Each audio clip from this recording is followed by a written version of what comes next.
और महाराष्ट्र विधानसभा चुनाव के लिए महायुति और महाविकास आघाड़ी ने 1/3 सीटों पर अपने उम्मीदवारों के नाम का ऐलान कर दिया है।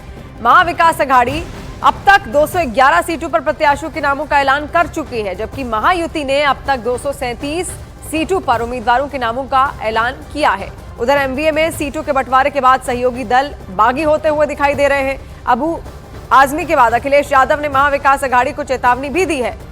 अखिलेश यादव ने बयान देते हुए कहा कि राजनीति में त्याग की जगह नहीं है। अगर उन्हें गठबंधन में जगह नहीं दी गई तो वो वहां से चुनाव लड़ेंगे जहां उन्हें वोट मिलेंगे।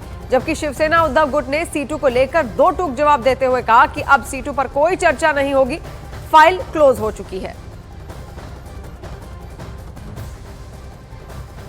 तो कई जगहों पर ऐसा है कि सीट शेयरिंग का फॉर्मूला अब भी तय नहीं किया जा चुका है और खासतौर पर महाविकास आघाड़ी में समाजवादी पार्टी को अब जगह नहीं मिल पाई है, जिसके बाद पहले ही अखिलेश यादव की ओर से यह ऐलान किया जा चुका था कि अगर बात नहीं बनी, उनके उम्मीदवारों को मौका नहीं दिया गया तो निर्दलीय चुनाव लड़ेंगे। ये मुझसे मत पूछो, हम तो इग्नोर होने वाले लोगों में से हो सकते हैं, लेकिन जो इग्नोर कर रहे हैं उनसे पूछना चाहिए आपको। तो कितनी सीटों पर सर लड़ने का फैसला? देखिए, समाजवादी पार्टी के प्रदेश अध्यक्ष तय करेंगे जहां संगठन होगा, और पहले कोशिश करेंगे कि हम लोग गठबंधन में रहें। अगर वो गठबंधन में नहीं रखना चाहते हैं तो वहीं पर लड़ेंगे जहां पर हमारी पार्टी को वोट मिलेगा, या संगठन है जो पहले से काम करते आए वहीं पर लड़ेंगे, जिससे कि गठबंधन का नुकसान नहीं हो। लेकिन राजनीति में ये समझना चाहिए, त्याग की कोई जगह नहीं है। 25 सीटों राजनीति में त्याग की कोई जगह नहीं है। क्या 25 सीटों पर फैसला होगा? नहीं, त्याग, राजनीति में त्याग की कोई जगह नहीं है। क्या जो है कुछ सीटों पर चर्चा जो बाकी थी वो पूरी हो चुकी है? पूरी चर्चा हो गई है, अब कोई सीट पर चर्चा नहीं होगी, चर्चा खत्म, फाइल क्लोज।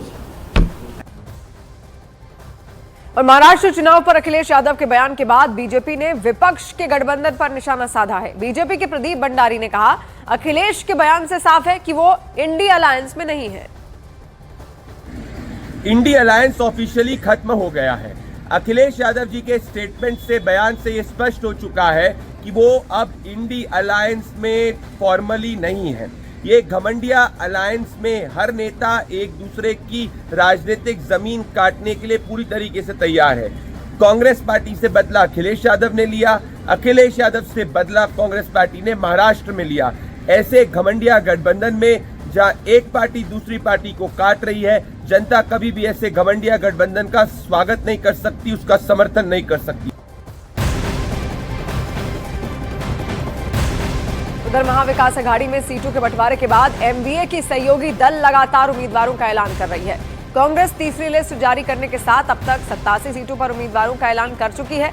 शनिवार को कांग्रेस ने एक एक कर दूसरी और तीसरी लिस्ट भी जारी कर दी थी और दूसरी लिस्ट में 23 उम्मीदवारों के नाम का ऐलान किया गया, जबकि तीसरी लिस्ट में 16 प्रत्याशियों के नाम का ऐलान हुआ।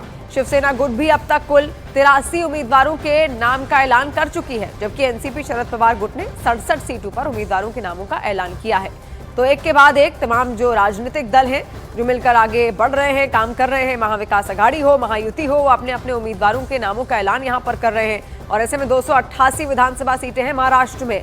ये जो जंग है, चुनावी जंग, बेहद आसान नहीं है और आमने सामने है महाविकास आघाड़ी और महायुति।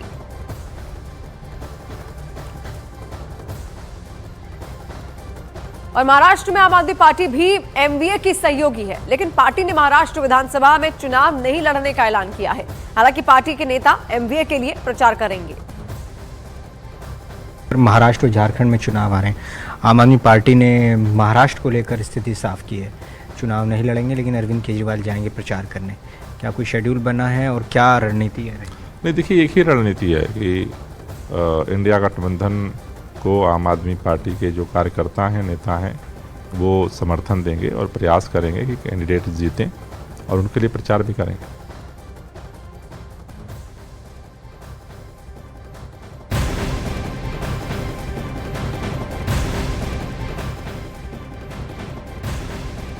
और महाराष्ट्र विधानसभा चुनाव के लिए बीजेपी ने शनिवार शाम अपनी दूसरी लिस्ट जारी की।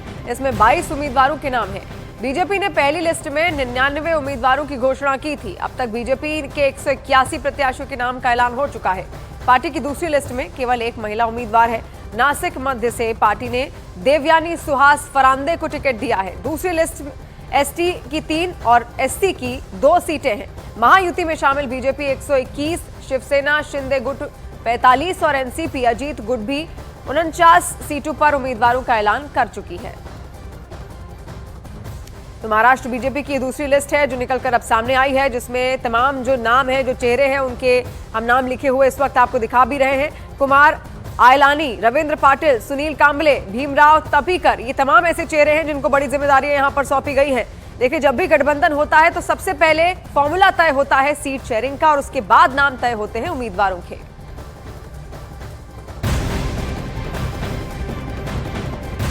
उधर एनसीपी अजीत गुट के नेता नवाब मलिक टिकट नहीं मिलने से नाराज हो गए और उन्होंने चुनाव लड़ने तक का ऐलान कर दिया। उन्होंने दावा किया कि वो 29 अक्टूबर को मानखुर्द शिवाजी नगर विधानसभा से अपना नामांकन दाखिल करेंगे। एनसीपी अजीत गुट के ने नवाब मलिक को टिकट ना देकर उनकी बेटी सना मलिक को अणुशक्ति नगर से टिकट दिया है। तो यहाँ पर नाराजगी भी कुछ निकलकर सामने आ रही है। खासतौर पर आपको बता दें, नवाब मलिक की ओर से जहां पर वो नाराज यहाँ पर है, हालांकि उनकी बेटी को यहाँ टिकट जरूर दिया गया है। एनसीपी ने यहाँ पर उनको टिकट जरूर दिया है, लेकिन अब उनका ये कहना है कि वो भी नामांकन दाखिल करेंगे। मैं शिवाजी नगर मानखुर विधानसभा क्षेत्र से 29 तारीख को पर्चा दाखिल करूंगा और मैं चुनाव लड़ूंगा। मुझे जनता ने यहाँ पे चुनाव लड़ने के लिए आग्रह किया है। जिस तरह की गुंडागर्दी शिवाजी नगर मानखुर में है, जिस तरह से नशे का कारोबार है, पूरी तरह से जनता परेशान है, बदलाव चाहती है और हम शिवाजी नगर मानखुर से चुनाव लड़ेंगे और जीतेंगे।